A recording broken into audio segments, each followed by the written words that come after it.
Mu kiseera kino bannayuganda bali bulindala okwetegereza gwe bagenda okwesigisa eggwanga lino mu kulonda okujja.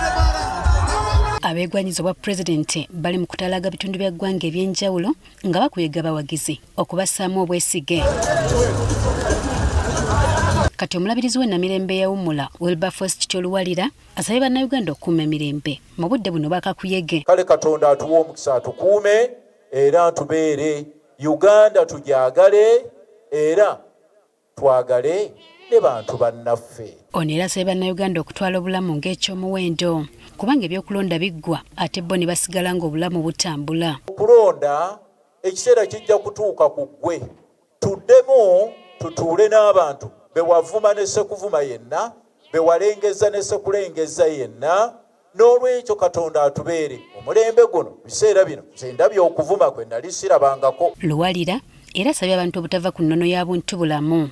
Tusigale nga tukyalimu obuntu bulamu kubanga butuweddemu nnyo. Abantu batuula ku masimu gano kubanga amanye essimu yiye n'avuma buli kiramu, n'avuma buli muntu, n'alengeza buli muntu. Bannange twegendereze. Mu kwogera bino ono abadde asabira abaana ba Standard High Zzana abeteekateeka okutuula ebigezo byabwe ebyasinyiye ey'okuna. We bless you and we give you glory, loving Father, for each one of these candidates, for their lives, for all the way you have led each one of them. Luwalira era wanjagidde abayizi okwekwasa omutonzi mu buli kye bakola. Era ng'ogenda ng'osobola okugamba nnyinza okukola byonna mwoyo ampa amaanyi.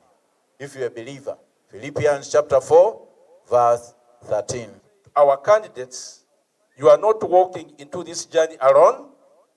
You are carried by your faith, your family, your teachers, and your nation.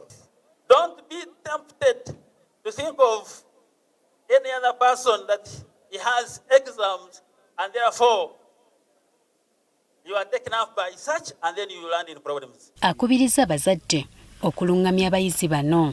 Okameezaako, okatebaako n'ebyo by'okozesa bo banaabeera wala nga bakusabira. Kyeŋŋambye nti bo bakoze okwerula amazzi nga Mukama bwe yakola. Kaakano tambula, genda obeere n'omukisa. Yakikiridde abayizi ahabwe Yvonne naye asibidde bayizi banne entanda nga bagenda okutuula ebigezo byabwe. Look well to this day. Yesterday is but a dream and tomorrow is only a vision. But today well lived makes every yesterday a dream of happiness and every tomorrow a vision of hope. Oluvannyuma bano basembezeddwa ku mmeeza y'Omukama. Yakikiridde abazadde alungamizza abayizi bano. Mind your hygiene. Don't say I'm not going to go for my morning shower or my night because I have to run. No. Bonna abanaakunyiiza, try to see that you end it there and pray. Pray to God.